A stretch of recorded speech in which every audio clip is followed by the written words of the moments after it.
Quiero compartir con ustedes una palabra que es muy conocida, ¿no? Porque no es nueva en sí, no hay nada, no es nuevo, solamente predicamos la Biblia. Pero quería dar un énfasis distinto tal vez, o mirar algunas cosas que en otro momento no había compartido. ¿Alguno de ustedes ha leído el libro de Jonás? ¿Sí? ¿Quién leyó el libro de Jonás? A ver. ¿Algunos? ¿Otros no? Bueno, le hago muy corto. Jonás es uno de los, conocemos como los 12 profetas del Antiguo Testamento, que tienen unos libros cortitos. Algunos le dicen profetas menores por el tema de que el tamaño del libro, pero en realidad esa palabra menores queda como que fueran poco importantes, y en realidad nada que ver. Tremendos ministerios han tenido estos hombres. Y Jonás es uno de los 12 y tiene muy mala prensa, porque de que vos sos chiquito te vas a la escuela dominical y te dicen... ¿Qué te dicen de Jonás, no? Siempre te dicen que él no le hizo caso al Señor, que el Señor le mandó para un lado y él fue para otro lado, y que vos no tenés que ser así. Jonás no tiene buena prensa, ¿no? Pero yo tengo algunas ideas un poco distintas, yo veo otras cosas, y quería compartirlas con vos esta noche. Ahí en el libro de Jonás, si lo encontrás y si la ballena no se lo comió por ahí, fíjate, porque como es chiquito a veces la gente se le pierde. Vamos a mirar unos pocos versículos y quiero que reflexionemos juntos, que saquemos algunas cosas para nuestras vidas.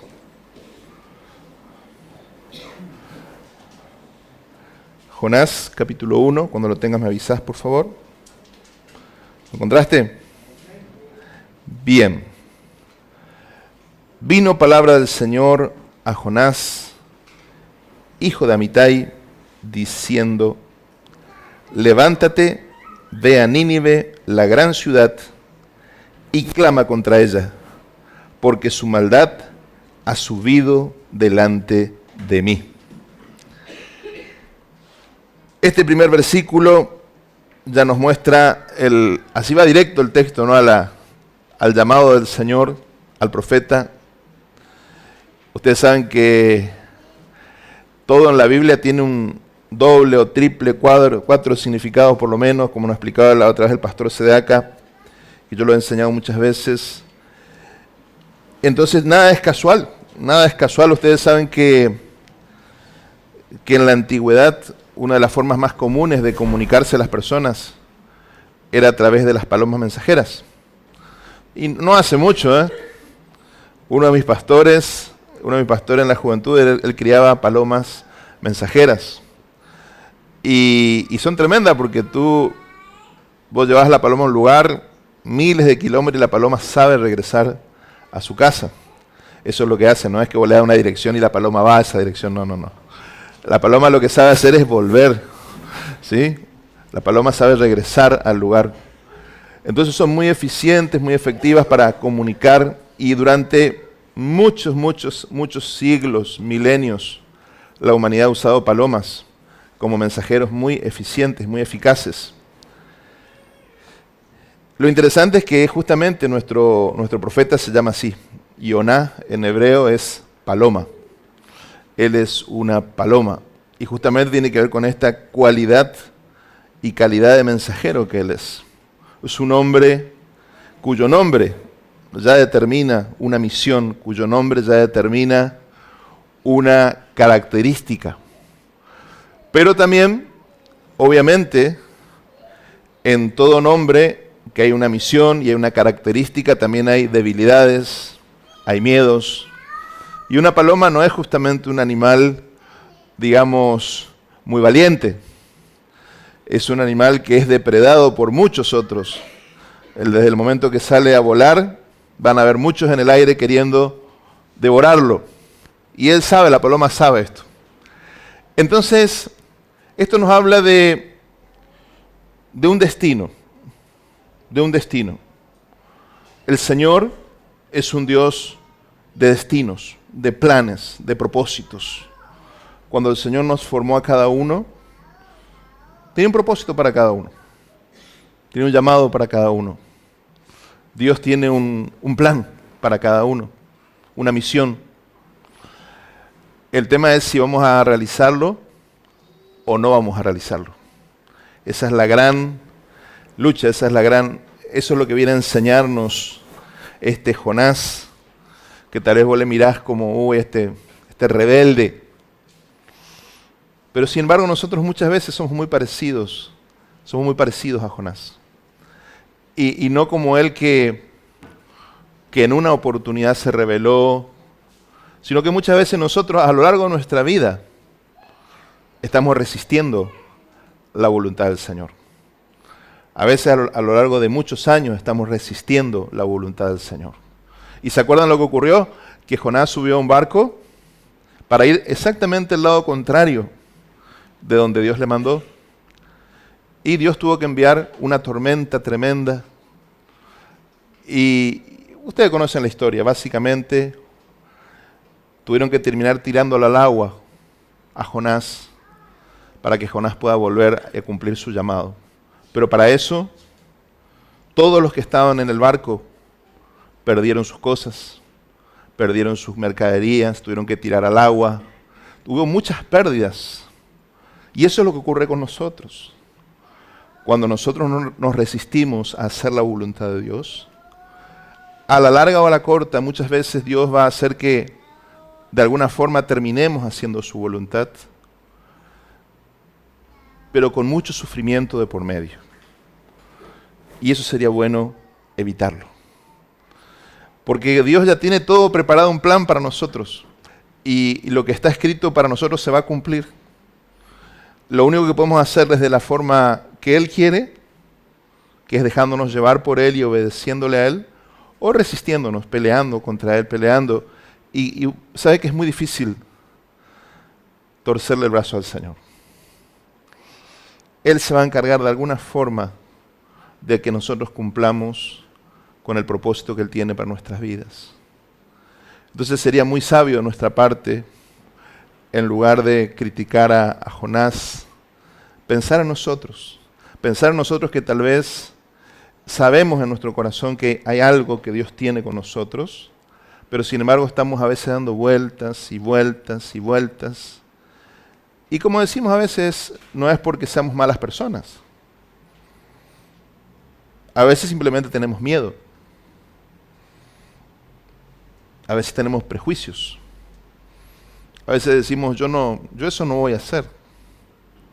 Yo me acuerdo bien, siempre le contaba la otra vez a ustedes, cuando el Señor me llamó al ministerio y el Señor me empezó a mostrar los lugares donde iba a viajar, y el Señor me mostraba, y yo soñaba con lugares.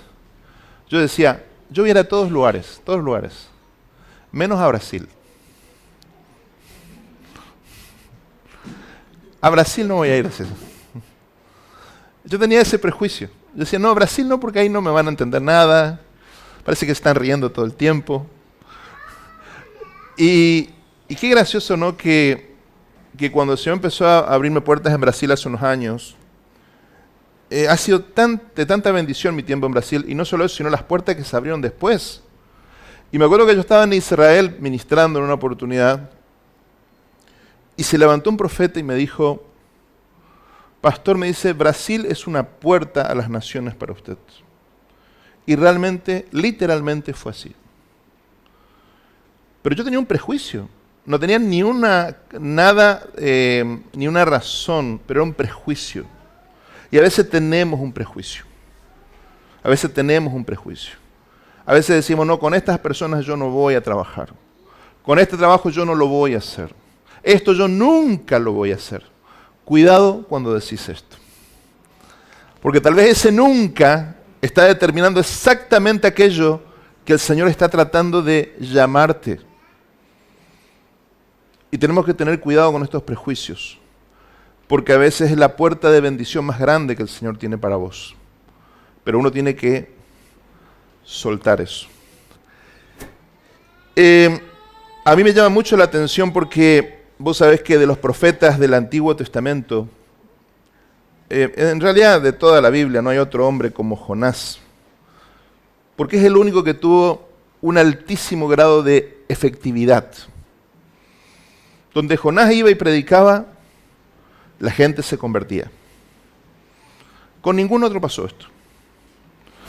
Muchos otros profetas, mucho más obedientes, más preparados, más dóciles, fueron y cumplieron su misión, pero sin embargo no tuvieron la respuesta que Jonás tuvo. Cuando Jonás estaba en un lugar, la gente se volvía al Señor. Aún en ese barco, donde tuvieron que tirarlo al mar a él para que se calme el mar, la gente hizo voto, la gente se convirtió al Señor. Tremendo. Entonces esto nos enseña que no hay que pensar tanto en lo que los demás puedan pensar de vos o en la reputación que vos tengas. No hay una relación directa entre la reputación y la efectividad. Miles de años después, yo sigo escuchando en las iglesias, en los lugares, que Jonás fue el rebelde, que Jonás fue el otro. Pero pocas veces escucho que digan, Jonás fue el profeta más eficiente de la Biblia. Fue el hombre que a donde Dios lo mandó, la gente se volvió al Señor. Y vos tenés que elegir. ¿Vos qué preferís? ¿Tener buena reputación o cumplir con la misión que Dios te dio? Jesús tenía muy mala reputación, malísima. La gente consideraba que era hijo de un adulterio, o sea que su madre tuvo relaciones con alguien y nació él. Imagínate, en esa época. Ahora no sería nada, pero en esa época era algo tremendo. En un ámbito judío, un ámbito del pueblo de Dios. Ya sospechaban de su nacimiento, de su origen, quién sería su padre. Y su mamá tuvo que cargar con eso su vida, él después lo trataron de loco, aún su propia familia lo trataba de loco. Entonces tenía muy mala reputación, porque se confrontó a muchas cosas y de golpe decía, yo soy tal cosa, decía. Y todos se venían locos porque estaba invocando el nombre de Dios, estaba diciendo, estaba identificando con Dios. Entonces ahí ya estaba totalmente pirado para la gente. Entonces, qué bueno es que nosotros entendamos que muchas veces en el cumplimiento de la misión que el Señor nos dio, no vamos a quedar bien parados delante de la gente. Esto es importante. Y Pablo lo va a decir en un momento cuando dice, si yo todavía quisiera agradar a los hombres, no podría o no sería un siervo de Cristo. Esto es determinante, querido. Esto es determinante. ¿Sabes por qué? Porque el Señor nos llamó a cada uno de nosotros a ser mensajeros de Él. ¿Y vos sabés cómo somos mensajeros nosotros? En nuestra vida cotidiana. En cosas simples y sencillas, vos sos un mensajero del Señor. En cosas cotidianas de todos los días, decisiones que vos tomás todos los días, vos sos un mensajero del Señor. Vos marcás un camino. Yo te voy a dar un ejemplo concreto. Nosotros decidimos que el domingo, consagrar el domingo como día del Señor. Decimos, bueno, el domingo es el día del Señor, primer día de la semana. Nosotros sabemos que los apóstoles se reunían el primer día de la semana. No voy a ponerme a explicar esto porque sería largo. Pero básicamente, cuando nosotros el primer día de la semana apartamos para el Señor y lo dedicamos al Señor, estamos dando testimonio. Estamos dando testimonio ante nuestros seres queridos, ante nuestros parientes, ante nuestros amigos. Che, fulanito, miramos jugar al fútbol el domingo a la tarde. O el domingo a la siesta vamos a jugar al fútbol. Vos sabés que el domingo no puedo. ¿Pero por qué? Porque vos sabés que es el día del Señor y ese día yo me voy, me preparo, me voy a la iglesia, yo aparto ese día para el Señor. Che, fulanita, vos sabés que tenemos el cumpleañito, tenemos la fiestita, el bautismo, la comunión, el otro. ¿Y qué día es? El domingo a la tarde. ¿Sabes que te voy a tener que fallar? Me hubiera gustado estar, pero el domingo a la tarde para mí es el día del Señor. Parece una tontería. Pero en un mundo como en el que hoy vivimos, donde la gente no tiene brújula, la gente no sabe qué está bien ni qué está mal, ni si es azul, ni si es bueno, ni si es malo. Cuando una persona tiene convicciones y una persona dice, mira, yo tengo esta convicción, el domingo a la tarde yo lo aparto para estar en la casa de Dios. Vos estás mostrando un camino, estás predicando con un acto concreto. Y esa gente que está a tu alrededor, que tal vez no le gusta tu decisión y no comparte tu decisión, a la larga o a la corta va a terminar diciendo, esta persona tiene convicciones. Te voy a dar un ejemplo negativo de lo que está ocurriendo. En Europa, que es post-cristiana, o sea, que fue cristiana y hoy reniega de la fe, ¿sabés lo que está creciendo increíblemente en Europa? El Islam. Muchísimos europeos se están volviendo al Islam. Se están haciendo musulmanes. ¿Sabes por qué? Porque los musulmanes son personas con tremendas convicciones. Yo creo que convicciones totalmente erradas, pero convicciones, en fin. Y eso es lo que el europeo no tiene. El europeo tiene todo menos convicciones. Y ese combo es muy peligroso. Ese combo es tremendo. Porque el europeo, como no tiene convicciones y no tiene fe, aunque tiene todo, no quiere tener hijos. Porque dice, ¿para qué voy a traer hijos a este mundo que van a sufrir? ¿Para qué voy a traer hijos a este mundo si no hay ni un futuro? Y tienen un hijo, 2 hijos. Los musulmanes que viven en Europa tienen 8, 10, 12 hijos. Es una cuestión de tiempo nomás. En unos pocos años, los musulmanes van a ser más que los cristianos en Europa. Y van a gobernar. Por cada misionero cristiano que nosotros enviamos a las naciones, por cada persona que nosotros sostenemos para que vaya a una nación y abra una iglesia, plante una iglesia, el Islam manda 7 misioneros.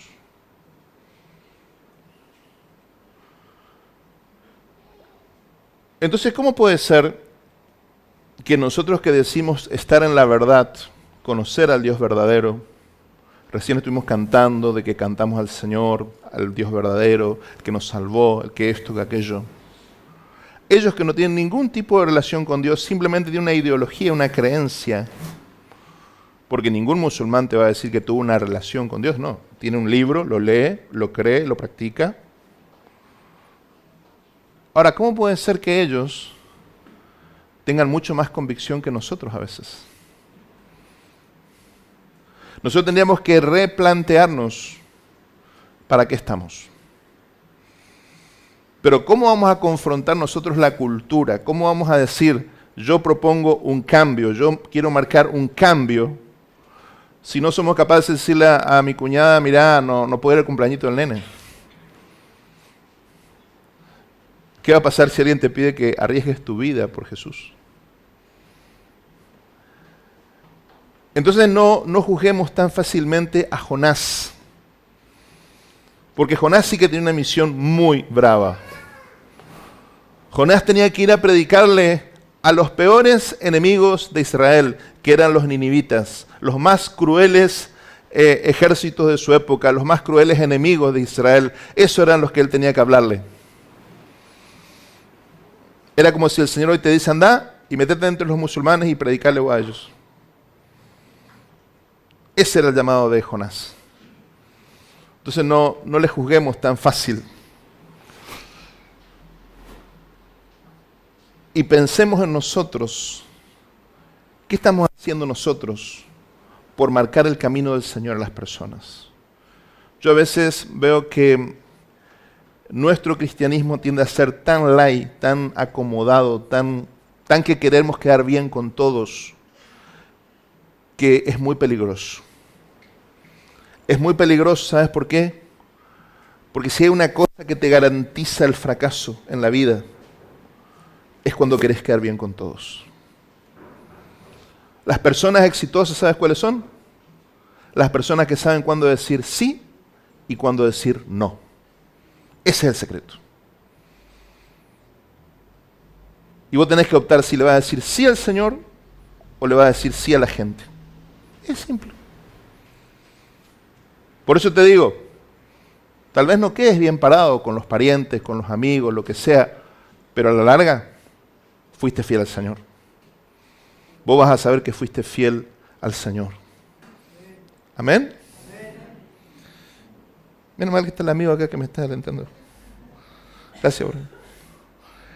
Otra cosa que veo, otra cosa que me llama mucho la atención, es que este mensaje que Jonás tenía era un mensaje sin alternativas. Generalmente cuando el Señor mandaba a un profeta, le decía al profeta, mirá, anda a un lugar, predicales para que se vuelvan a mí, para que se arrepientan, y yo no mande el juicio. En el Jonás no hay esto. En Jonás había un decreto. Andá, avisales que voy a destruirlos. Avisá que voy a destruir. No hay una alternativa. No hay un plan de salvación. Simplemente voy a destruir. Y esto me parece fundamental que lo entiendas, porque si tenemos que entender la fe bíblica, esa es por ahí la diferencia que tiene con el cristianismo tradicional. En el cristianismo tradicional, del cual muchos de nosotros venimos, se nos habla mucho de la resignación. ¿Te suena esa palabra o no? Vos tenés que resignarte, te dice. Vos tenés que resignarte porque Dios estableció tal cosa. Eso suena lindo, pero no es bíblico. Yo no veo nadie en la Biblia que se resigne. Yo veo hombres y mujeres que cuando Dios dijo algo, ellos dijeron, no, Señor, yo no acepto esto. Yo quiero otra cosa. Hay muchos ejemplos, pero hay uno que es patético, que está en Isaías 38. Cuando viene el profeta Isaías y le dice al rey Ezequías, mira, rey, el Señor dice, estaba enfermo el rey, dice el Señor, que ordenes tu casa, porque vas a morir y no vas a vivir. Claro, como Isaías no era cristiano tradicional, él no se resignó. Porque si no, él tenía que haber ordenado, llamado a los mayordomos, pagar las cuentas y prepararse para morirse. Porque él estaba decretado que iba a morir. ¿Qué dice la Biblia? Que cuando Ezequías escuchó estas palabras, se metió en el templo, en un rincón ahí del templo, rasgó sus vestiduras, se arrodilló y empezó a llorar delante de Dios y decirle, Señor, toda mi vida traté de agradarte, toda mi vida traté de andar en tus caminos, no quiero morirme, no estoy listo para morir, no quiero morir. Dice la Escritura que el profeta Isaías estaba saliendo del palacio y vino la palabra del Señor y le dijo, volvete al rey, volvé hacia donde está el rey y decile esto, yo he escuchado tu oración, yo he visto tus lágrimas y yo te concedo 15 años más de vida. ¿Qué fue lo que pasó? No se resignó. Entonces tenemos que entender cómo funciona la mente de Dios. Dios a veces determina algo sobre tu vida, pero para ver qué vos haces. Dios dice, mira, el país está en quiebra, no hay plata. La Argentina está mal. No hay plata. ¿Vos lo aceptás o no? Porque hay promesas en la palabra que dice que Él va a saciarnos en tiempo de hambre. ¿Vos lo aceptás o no? Si vos querés aceptar el decreto del presidente de turno o del que venga o del ministro, aceptalo. Pero es tu decisión. Porque ellos decretan. O los mercados decretan, o los mercados internacionales, o la bolsa, o el dólar. Amado, nuestro Dios está por encima de todo eso. Entonces está en vos que vas a hacer vos. Vas a aceptar ese decreto. Sí, mirá, está ahí dicho que nosotros vamos a hacer todo en la miseria. Está bien. Si vos querés aceptarlo, aceptalo. Yo lo que te digo es que tenemos suficientes promesas en la palabra para levantarnos contra cualquier decreto y decirle, Señor, tú te sigues estando en el trono y yo quiero ver tu abundancia en tiempo de hambre. Pero es una cuestión de fe. Es una cuestión de fe. El otro día hablaba con un hermano y le decía que en la Biblia hay un pasaje que no tengo tiempo de desarrollar ahora, donde en Israel había una inflación altísima. Una inflación altísima. Se estaba vendiendo, en el ejemplo que daba en el libro se vendía una cabeza de burro, una cabeza de un burro, que imagínate que era algo riquísimo una cabeza de burro. Era decirte ya lo peor que te podía comer, y vendían carísimo la cabeza del burro, porque no había nada.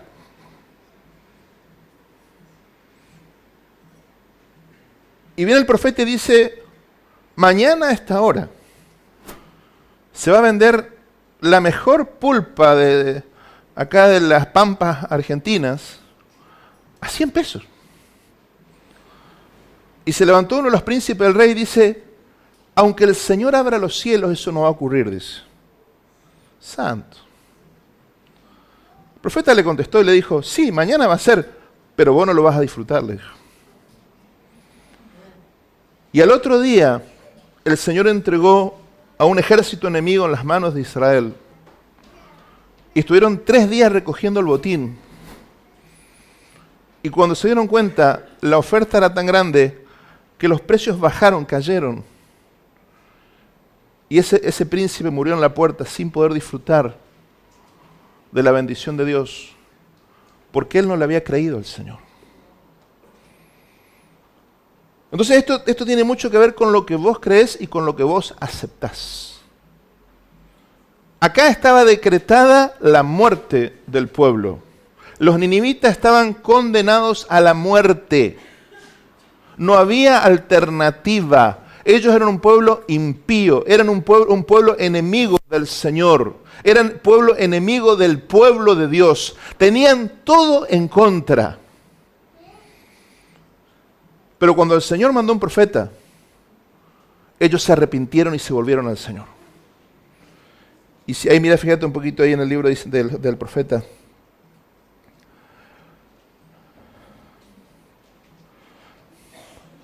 En el capítulo 3.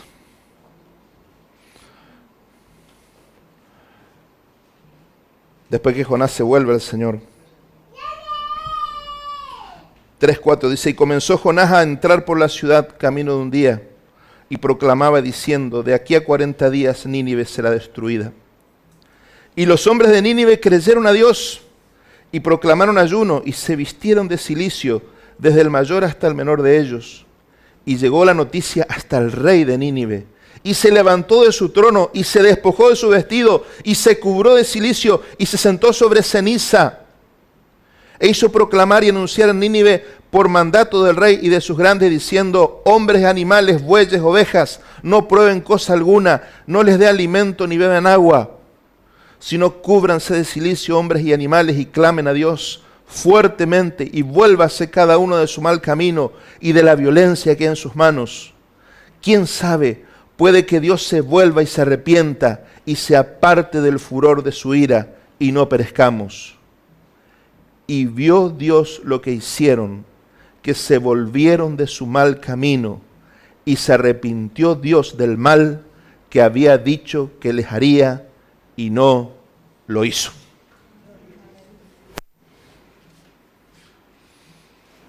Hermanos, la palabra es clara, ¿no?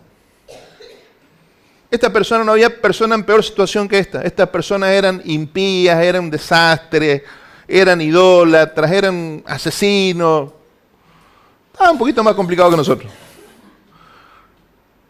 Y sin embargo entendieron de qué se trata esto. Que cuando Dios decreta algo, por más duro que sea, por más tremendo que sea, existe una forma de volver que se llama arrepentimiento, que se llama humillación, que se llama ayuno, que se llama oración. Esa es la forma. A veces algo está decretado, vos decís, un problema de salud, un problema en tu finanza, un problema en tu familia, algo como ya está decretado. Mi familia se va a destruir, mi finanza se va a destruir, mi ministerio se va a destruir. Ya está decretado, parece que ya está escrito. El tema es qué vas a hacer vos. ¿Vas a aceptar ese decreto? ¿O vas a volverte a Dios? Si Dios te advierte, ¿para qué lo hace? Yo siempre digo, querido, si Dios quiere eliminarte a vos, a mí, mira, haz así y nosotros, chau. Un segundo, un segundo vos estás en la ruta, te pegás un palo en la ruta, fuiste. Un segundo, un accidente en tu casa, se prende fuego, chau. Un segundo, un infarto, te moriste. No hay vuelta. Ahora, cuando el Señor te viene hablando, y el Señor te viene hablando y te viene diciendo, mirá, servime, mirá, ponete las pilas, mirá, ordenate, mirá, deja esto, mirá, creo que te está diciendo algo. Creo que te está dando oportunidad. Aun cuando te da un diagnóstico de salud malo, te está dando oportunidad. Porque si no, no te dan un diagnóstico, te morís y punto, chau. ¿Para qué te viene a decir, mira, tenés un cáncer, esto, aquello? ¿Para qué? Si te puedes morir y listo. Ni te enterás y te morís. Ahora, cuando el Señor te está hablando de alguna forma, es tremendo que vos puedas prestar atención. ¿Qué te está diciendo el Señor? ¿Por qué esto no está funcionando? ¿Por qué esto me está pasando a mí? ¿Qué me está queriendo mostrar el Señor? Y ahí vamos a otro punto. Fíjate lo que dice, que Dios se arrepiente. Dios se arrepiente. Qué curioso, ¿no? Esta expresión, ¿no? Es muy loco. En la teología es todo un tema esto, ¿no? Que Dios se arrepienta de algo. Dios, que tiene todo planeado, que es tan perfecto, pero que cuando se trata de la humillación del hombre quebrantado, Dios cambia sus planes, cambia sus designios, como hizo con el rey. Dios tiene esto, que siendo Dios, tiene esa grandeza, esa humildad de decir, yo ya había decretado algo en mi sabiduría, pero por amor a yo voy a cambiar esto. Y a veces nosotros no queremos arrepentirnos, por orgullo, por vanidad, por lo que sea. Pero fíjense esto, qué interesante, porque ¿saben lo que la Biblia dice? Que la misericordia triunfa sobre el juicio. Y ese para mí es un principio espiritual. La misericordia triunfa sobre el juicio. El juicio es aquello que viene a destruir. Pero la misericordia es mayor. Y la misericordia triunfa. Y la Biblia dice, se hará juicio sin misericordia con aquel que no tiene misericordia. Entonces, qué importante que es cuando nosotros juzgamos, cuando tenemos la obligación de juzgar, y todos tenemos la obligación de juzgar en el ámbito que nos compete. Vos sos papá, tenés que juzgar a tu hijo. Cuando tu hijo hizo mal, tenés que corregirlo. Eso es hacer un juicio. Vos estás haciendo un juicio. No hay que, no hay que juzgar. Sí, no hay que juzgar cuando no te corresponde juzgar. Pero hay cosas que tenés que juzgar. Cuando sos el jefe de una empresa, tenés que juzgar. A los que están debajo tuyo, tenés que juzgar. Y a veces tenés que echar a uno, a veces tenés que premiar a otro. Son juicios que haces. Lo que dice la Biblia es que hagas la mayor misericordia posible dentro de ese juicio. Pensando que un día podés estar vos en el zapato de esa persona. pensando que un día te van a juzgar a vos también. Y si vos hiciste misericordia cuando juzgaste, también esa misma medida se va a usar para vos. Se va a juzgar con misericordia tu caso. Eso es lo que la Biblia está enseñando acá. La misericordia es mayor, triunfa sobre el juicio. Esto quiere decir que Dios tiene más predisposición a tener misericordia que a traer juicio. Él no quiere la muerte del impío. Él no quiere la muerte del impío. ¿Cuánto menos va a querer la muerte de un hijo suyo? ¿Cuánto menos va a querer la destrucción de un hijo suyo, de su pueblo? Él no quiere. Cuando Dios llega a esa situación es porque no le damos alternativa, porque somos tan testarudos, tan orgullosos, o tan tercos, o tan obstinados, o lo que sea, que Él ya no tiene forma y tiene que ir disciplinándonos. Pero a Él no le gusta. Al Señor no le gusta vernos sufrir, hermanos. Al Señor no le gusta lo que pasa en Argentina. Al Señor no le gusta lo que pasa en Venezuela. Al Señor le duele porque somos su creación, somos sus hijos. Vos me decís, bueno, el otro que no es cristiano, no es hijo de Dios en el sentido cristiano del término, pero es criatura de Dios y a Dios le duele. A Dios le duele ver sufrir al ser humano.